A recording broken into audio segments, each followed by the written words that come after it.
Princess Mahachakri Sirindon of Thailand transplanted rice in a paddy field in the Chula Chom Klau Royal Military Academy in Nakhon Nayok Province. The paddy field is used for exhibiting rice variety development under the program of a rice research center. Rice seeds and saplings from the program are distributed to farmers. Prince Mahachakri Sirindon observed the progress of rice variety development for the current rice growing season. The princess tested operating a rice transplanting tractor donated by a manufacturer for the use in Royally Initiated Development Foundation. At the Academy, the cadets have agricultural exhibition projects in 4 programs on organic rice farming, organic vegetables, bioextract, and plant grafting. The cadets have cultivated the yields from these programs and used them in the Academy.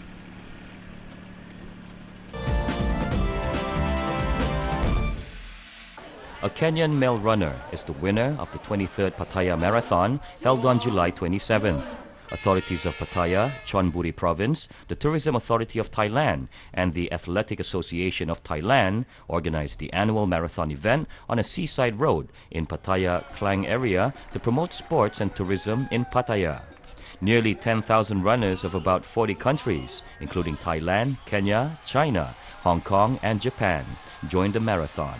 The event consisted of an international marathon, a half marathon, a quarter marathon, and a wheelchair race governed by rules of the International Association of Athletics Federations. The male winner of the international marathon is Kenya's Alex Melly, who finished in 2 hours, 25 minutes and 32 seconds, and the female winner is his compatriot, Miss Vaila Jebgirahir Kimeli, who reached the finish line in 3 hours and 15 seconds.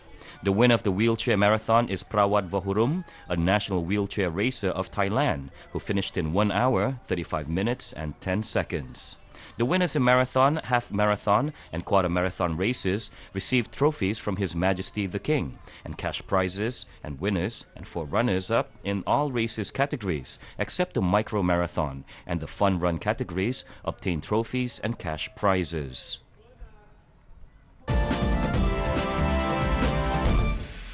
The Jazz Up Hua Hin Jazz Festival 2014 starts in Hua Hin District, Prachuap Khiri Khan Province, and draws crowds of Thai and foreign spectators. Prachuap Khiri Khan Governor Vira Sri Watana Trakul presided over a ceremony to open the annual music festival of Hua Hin on July 26. The Hua Hin Jazz Festival is a favorite seaside music event that tourists always wait. Organizers, the Hua Hin Municipality, and the Tourism Authority of Thailand intend to use the Jazz Festival to promote tourism. Thai and foreign tourists overwhelmingly attend the Jazz Festival in the comfortably windy atmosphere of the Hua Hin Sea. A large number of Thai and foreign musicians are performing there, including trumpeter Steve Cannon, Thai singers of the Voice Jazz Team and the All-Star Jazz Team, who are set to do battles, and the Travelers Band from Japan.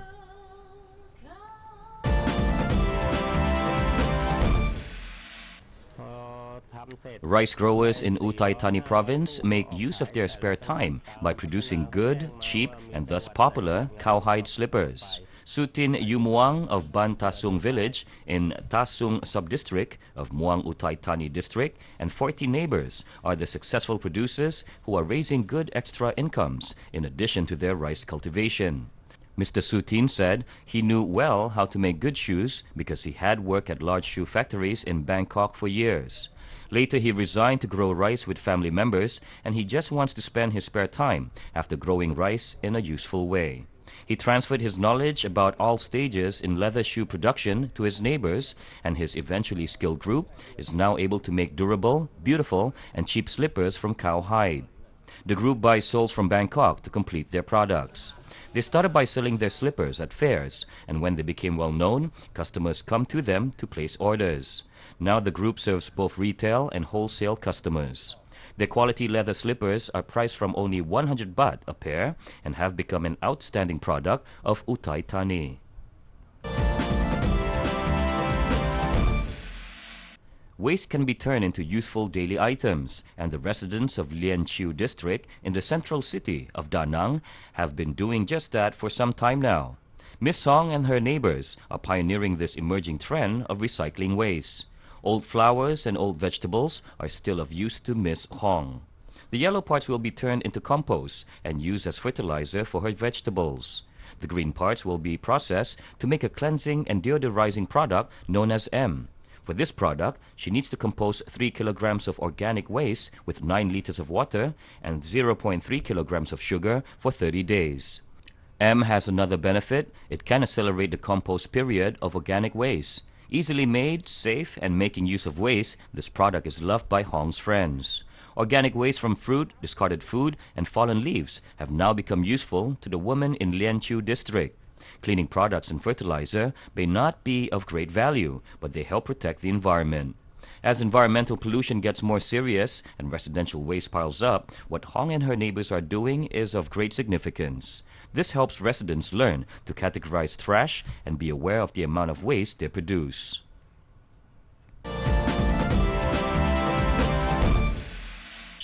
The Phuoc Kieu Bronze Casting Village made a national record with its 2 incense burners weighing in at 400 kilograms each.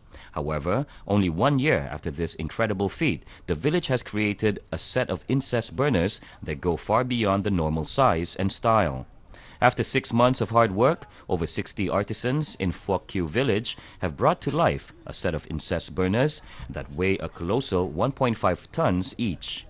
This masterpiece was commissioned by the Chinese diaspora in Ho Chi Minh City and comes with a price tag of nearly 44,000 US dollars. The set is now being colored. Artisan Duong Ngoc Tang revealed that their clients had flown here all the way from Ho Chi Minh City to inspect the set and were very happy with the progress. This is a unique product, the biggest that the village has ever made. Nothing like this has ever been made anywhere else across the nation. This unprecedented project took lots of time and care, especially when the order just included a photo of a similar product in another country. There was also no chance to experiment because this is such an expensive project. Just like in any other bronze casting villages, Phuoc Kieu artisans have to undergo 3 steps of casting the bronze. First of all, the make of a mold. They then boil the copper, and finally, they cast it to the molds. Thanks to their exceptional skills and enthusiasm for the job, they receive many lucrative orders, and the village's reputation as a center of fine craftsmanship has spread far and wide. Recent commissions include a bronze drum face, 20 centimeters thick, and with a diameter of 1.1 meters also, a couple of cannon in the style of Nguyen dynasty that weigh over 200 kilos. There are over 100 bronze casting facilities in Phuoc Kieu Village, and they are all constantly working to maintain the craft and expand their markets outside Vietnam.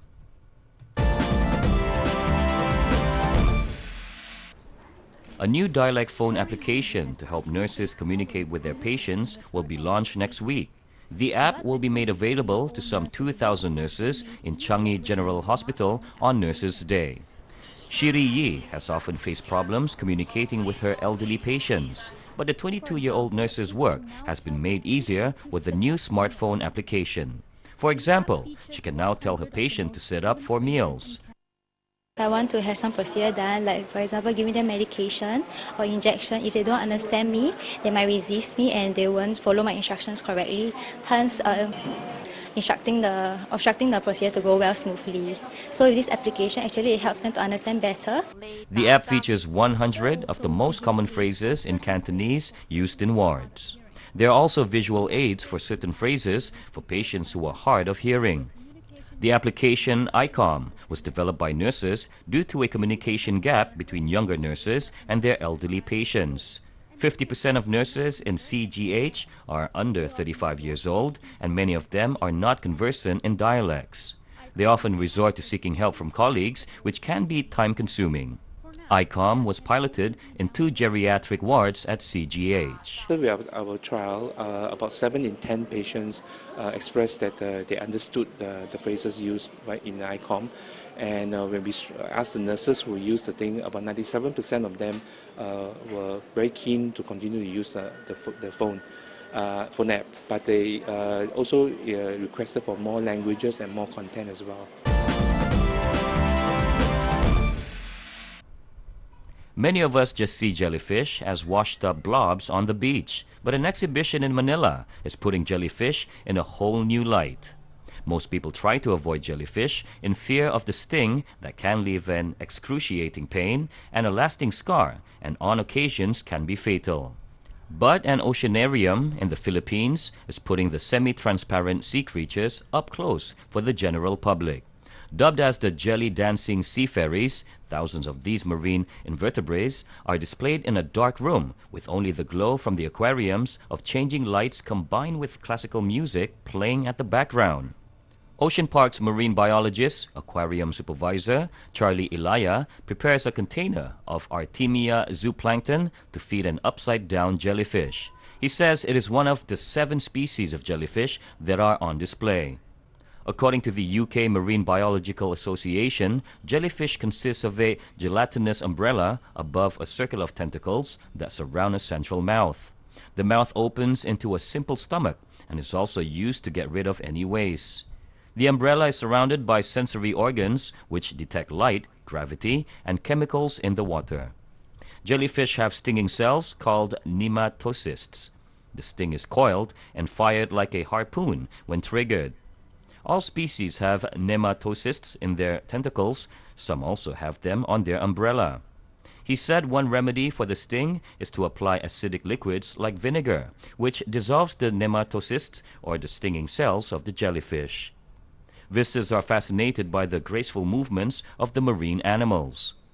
24-year-old German tourist Elias Breiter from Berlin says it is amazing to see how the animals behave up close. I think it's really worth it to visit it.